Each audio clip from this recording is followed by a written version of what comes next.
Today ہم جو ہے وہ کوئک ریویو دیکھیں گے anatomy and physiology of brain and spinal cord and important points you should remind and you should keep in your mind while studying for intellects that is you must know about the cerebrum. اس کی anatomy physiology میں تھوڑا بہت یہ آپ کو پتہ ہونا چاہیے کہ اس کے اندر 2 ہیمسفیئرز ہیں، لیفٹ رائٹ، اور یہ سینسری انفارمیشن کو دیتا ہے، موٹر ایکٹیویٹیز کو، تھاٹ، کوڈ لرننگ کو یہ ڈیل کرتا ہے.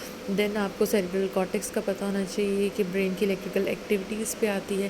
It's also the outer grey layer. And then you should know the basal ganglion کہ یہ وائٹ میٹر ہیں.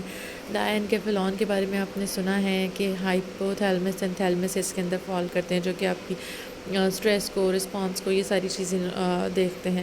مڈ برین کے اندر یو آلریڈی نیو دیٹ کہ اس میں برین اسٹیم کے اندر مڈ برین ہے، پونس ہے، میڈولا اوبلانگا ہے. یہ سب جو ہے آپ کی موٹر کوآرڈینیشنس کو، ریسپیریٹری سینٹر کو، اور آپ کا باقی جو چیزیں جیسے اسنیزنگ، سویلنگ، وارمنگ، کفنگ، ان ساری چیزوں کو دیکھتے ہیں.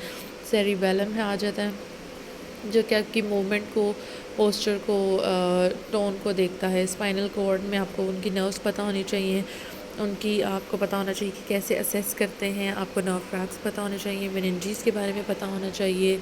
پھر you should know about the C S F, ventricles, ٹھیک ہے، بلڈ سپلائی کیا ہے، نیورو ٹرانسمیٹرز کون سے ہیں، نیورونس کون سے ہیں. یہ ساری چھوٹی چھوٹی چیزیں جو آپ کی ٹپ آف دا فنگر ہونی چاہیے before you go into neurological system. آپ کو یہ پتہ ہونا چاہیے، اور یہ ہم جو ہے وہ شروع سے پڑھ رہے ہیں اپنی انیٹمی فزیولوجی کی بکس میں. سو آئی ہوپ کہ آپ سب کے لیے یہ کوئک سا ریویو ہیلپ فل رہے گا، so you can get detail from the Saunders as well as in detail video. Thank you.